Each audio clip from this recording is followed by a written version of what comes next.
And what's alleged is, and it's the last clause, maybe two clauses, it says a place specifically described in the order, to wit, the residence of a protected individual, namely Mark, and it should say Mick Williams, but it says Mark Williams.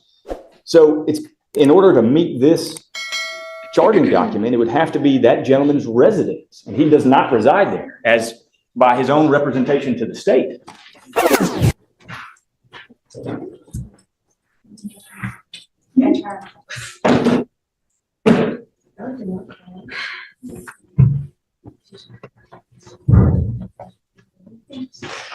How did you catch that?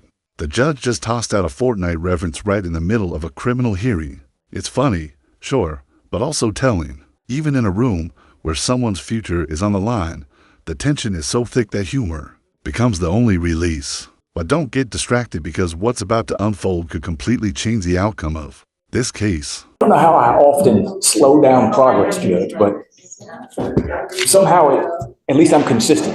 Yeah. So.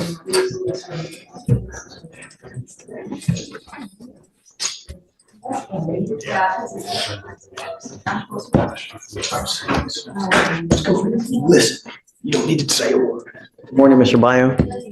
You speak English, right? Yes. Okay. Shh.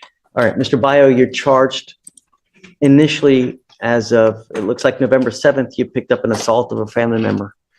I see now that you've picked up a new case. As of November 30th, you've picked up a violation of a bond condition or protective order. I don't know which it is. All I know is that you picked up a violation case. You're facing now another year in jail and or a $4,000 fine. I haven't done probable cause, so we're going to do that. You have the right to remain silent. Anything you say can or will be used against you. You have the right to have an attorney present if you cannot afford one. Sir. Officers were dispatched to a residence in Harris County, Texas in response to a disturbance. The complainant stated that he was locked out of his residence by his ex-wife's new boyfriend. Complainant went to the residence because his ex-wife had called them and stated that she was going to work. When the complainant asked who would be watching their children, the ex-wife said a friend. Complainant then heard defendant's voice in the background and went over to the apartment. Complaining witness is the same complainant. You said he heard whose voice? The complainant heard the defendant's voice in the background. I think that the complainant believed that the defendant would be watching his and his ex-wife's children, and that's why he went over to the apartment. Complainant is the same complainant from a pending AFM, and the apartment address where the defendant was staying is listed on. And here's the real kicker. The entire prosecution may rise or completely collapse on one technical detail. Who actually lived at that apartment?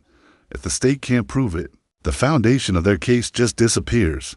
Think about that for a second. Months of legal wrangling, witness prep, and court time could all boil down to an address line. Is that a loophole, or is it justice holding the system accountable? Did we order him not to have contact with this person? Yes, but that's not the basis of the new charge. And so if we delve into the state's filed information, which is also the basis of the allegation that he violated, well, imagine you're hearing both kind of in conjunction, the new charge PC, but also considering the questions of bail with respect to the first charge as well. Of course. What's been alleged in the new information is that Mr. Bio went to the residence of the CW, Mr. McWilliams. As of the date when we first appeared in court, the representation was made by both Mr. McWilliams, and then today the representation was made by the ex-wife of Mr. McWilliams, who is the dating partner of Mr. Bio. So he is dating this gentleman's ex-wife. But she has confirmed to both of us that Mick Williams has moved out of that residence as of the date of the first alleged assault. And Mick Williams has told them that. They have been unable to reach Mick Williams as of recently. But in the RIP call information, McWilliams confirms, I moved out that day and do not live at the address that's at issue in this VPO case. If you look at the filed information in that VPO case, it's a necessary ingredient of that allegation that McWilliams lived at that address. It specifically says it in the last line. You're saying in the protective order? Yes, Judge. Oh, no, not the protective order. In the violation of protective order case, if you look at the state's filed information in that case, you will see the last line is, to wit, he was at the complainant's residence, but Mr. McWilliams doesn't actually live there. He moved out. Actually, was not on the lease. He's still not supposed to have contact with this person. Well, he's not. He didn't have contact with him. What happens is he's at a place that is not McWilliams' address, and then McWilliams, angry that he's there, still wanting to control his ex-wife, comes over there and busts the windows. And so that is What's the window of his ex-wife's house where Mr. Biles. what's the ex-wife's name? Shannon. Shannon. Okay, so And we both spoke to Shannon a few minutes ago. and Shannon has how many kids with Mr. Bio? Or do they have kids or no? So whose kids are they? McWilliams? McWilliams and Shannon's children. Okay. I think there's two. And so what's alleged in the newly filed charging document is that Mr. Bio went to the residence of McWilliams, which there's no PC to believe that. He did not go to the residence of McWilliams. He went to Shannon's residence. McWilliams does not live there, stopped living there, and the state can't meet the information. And so there's no PC on, my argument, Judge, is that there's no PC that the state or the officer. So in our case, in the assault case, the protective order says that he's not supposed to go to this Spring Cypress, the apartment in Spring Cypress, right? Well, contemplating that that's McWilliams' address. Is that his address? Yes or no? That is no longer his address, Judge. Okay. When that was filed, I imagine that was the original apartment, but on the Because a lot of day, times they never updated. They just put the original apartment where it happened at, and they always assume that it's this, just, so that's no longer the address. Mr. McWilliams moved out of that address on the day of the incident. And he told me he moved out. I believe that Shannon is the only name on the lease. for the violation case, where is he alleged to have gone to? He went to the address that's listed in the original MOA. So he went to the Spring. Spring Cypress. Right. That's right. Okay. And But what he's saying is that this person no longer lives there. well, that's what McWilliams told the state. And that's what Shannon has told both the state and myself. And that is what our full understanding is. Now, I know that address is listed in the protective order, but what's contemplated by the protective order is don't go to a place where McWilliams lives. And McWilliams is not living at the Spring But Cypress. the problem is that we also have this address there because he could always go back. Well, He may not live there. Maybe he lives there partially. Maybe he comes and goes. but what So told us was he was he is- kicked out. Also as a preventative measure so that we don't want you to actually or accidentally bump into this person. And that's why we have this there, is that he did live there at one time. Perhaps he may go back. He left an article of clothing. He left pizza there, or whatever it may be. Well, what's really happening is he wants to go back and continue harassing his ex-wife. And that is what Shannon has represented, I think, to both of them. I wasn't privy to their phone call, certainly what was represented to me. And What do you want? well, I want no PC to be found on the violation of protective order charge because an element of that offense that's been alleged is that Mr. Bio went to the residence of McWilliams. McWilliams does not live there. It's not his residence. So there's no PC to believe that that element is met. What do you think? Judge, I don't know, on this matter, I gotta think, it's expressed in the order. In the order is that address was PC, but the actual location. I will say, Judge, in the charging instrument, the defendant it does say, he's not allowed to intentionally or knowingly go to a place specifically described in the order. The address in the order, that's where he was staying. But in terms of The address in the order, who was staying the defendant was staying at the address in the order. in this In the protective original order? MOAB, Spring Cypress. Okay. The defendant was staying there.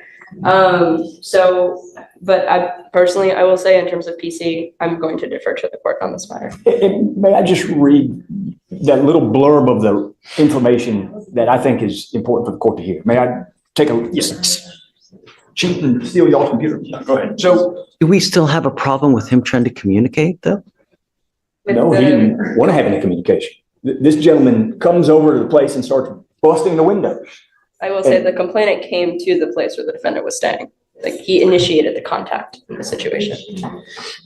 And what's alleged is, and it's the last clause, maybe two clauses, it says a place specifically described in the order, to wit, the residence of a protected individual, namely Mark, and it should say Mick Williams, but it says Mark Williams. So it's, in order to meet this charging document, it would have to be that gentleman's residence, and he does not reside there, as by his own representation to the state. And so I'd ask that, and I know it's a very unique situation. How do we go forward though? If I find no PC, how do we go forward? No. Well, goes back out on bond while we prepare our defense to the initial charge of assault, which I think they've seen quite a bit by way of background about Mr. McWilliams. How do we know that this isn't going to happen again? Well, I will say, I'm not sure where Mr. Byer will be staying if he were to get out on bond, but the witness, Shannon, she is no longer living in her apartment as of tomorrow. So that address will no longer, it won't even belong to any of them as of tomorrow. Do we do a no contact with both? I don't, we would do no contact with the witness, with Shannon. With Shannon? But I would ask no contact with Mr. McWilliams. and You are now in a relationship with Shannon, right? that's right, Judge. Just listen. But yes, So I've instructed him, just let me answer for him, Judge. But he is in a relationship with Shannon. That's right. And he moved here from Hawaii to be with Shannon, and the ex-husband takes issue with it. And the ex-husband has a very violent history with Shannon. And so long-term, we think there'll be issues with case one even. But I understand that that's not really we're not there yet. I think the question is what to do if he is out. I do think, obviously, no contact whatsoever in any form, shape at all with Mr. McWilliams is appropriate, and that is what existed. Unfortunately, the state can't even reach McWilliams because he doesn't have a phone number that. Now this is shocking. The state can't even track down McWilliams, the very person this protective order is built on. Imagine facing jail because of someone who's basically a ghost. No phone number, no presence, no testimony, just paperwork. And yet here sits the defendant, fighting for his freedom. This isn't just one man's case, it's a window into how fragile and sometimes chaotic the justice system really is. So inaccurate. you have inherited a dangerous situation. And Mr. Bio, you need to be very careful. You know, if you are in a relationship with someone and they have another person that's in their life that's like this, you could be the bearer of bad times. So you need to be very careful. You're in a very volatile situation.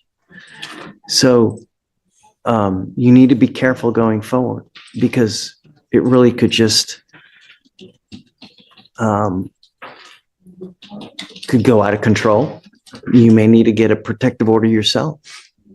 You know, it's very possible that you may need to get a protective order. So just be careful. You're in good hands. You ever have any issues, just reach out to Brian.